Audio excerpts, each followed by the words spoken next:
Практически каждая вторая судебная практика в нашей стране заканчивается в пользу потенциальных потребителей. И не случайно, ведь каждый из нас имеет полное право купить качественный товар с надлежащим сроком годности, а в случае, если мы оказались обмануты, обратиться в суд.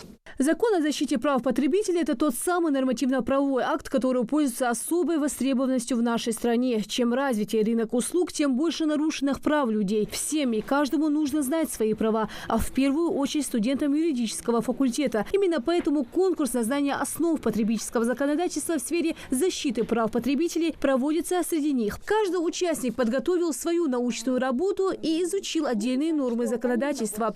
Потребитель – это любой человек, который приобретает какой-либо товар, заказывающий работу, либо получающий услугу для личного пользования. То есть не с целью получения прибыли или же занятия предпринимательской деятельностью, а личного пользования, то есть для себя. Зульфия Албагачиева – студентка 4-го курса. Девушка подготовила доклад о нарушении прав потребителей через дистанционную продажу. Как известно, именно здесь чаще всего обманывают покупателей. Самый распространенный сценарий – потребитель перевел деньги, но так и не получил ожидаемый товар. При подготовке доклада узнала много новых судебных практик. Данная защита, она предполагает, что независимо от того, может ли потребитель купить какой-либо товар вживую, то есть он может ознакомиться с ассортиментом, с качеством товара, с его основными характеристиками, несмотря на то, что вживую товар он не видит. Много различных интересных ситуаций. Когда я смотрела, изучала эту тему, практика рассматривала интересные ситуации с проблемой по дистанционной продаже этих товаров,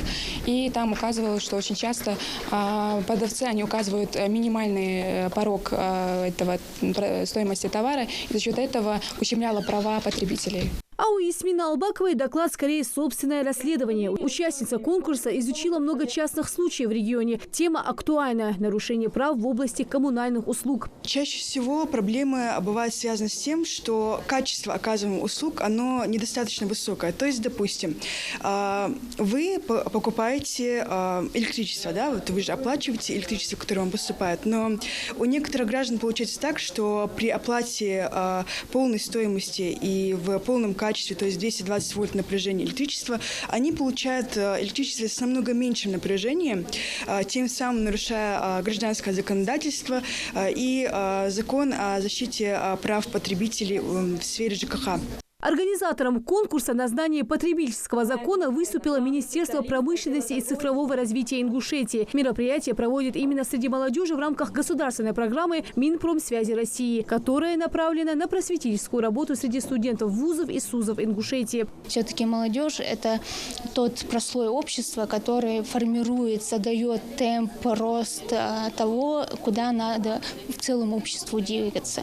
И, допустим, если взрослому поколению там сложно, тяжело, лень, не хотят и готовы уйти и оставить какую-то нарушенную норму или там отстаивать свои права, то молодежь в силу своего возраста, в силу энергии, они, в принципе, готовы для этого что-то делать. И хочется для них больше, чтобы они понимали, что это не просто так, чтобы они пользовались, чтобы для них это был хороший опыт, и чтобы понимать, что со стороны государства на это внимание тоже заточено. Далее, после докладов, конкурсанты переходят к тестовым заданиям. Оценивает их профессиональное жюри. Все победители получат денежные призы и грамоты. А что особенно важно, приобретут необходимые знания в области потребительского законодательства. Рида Сычева, Султан Бугучев, Новости 24.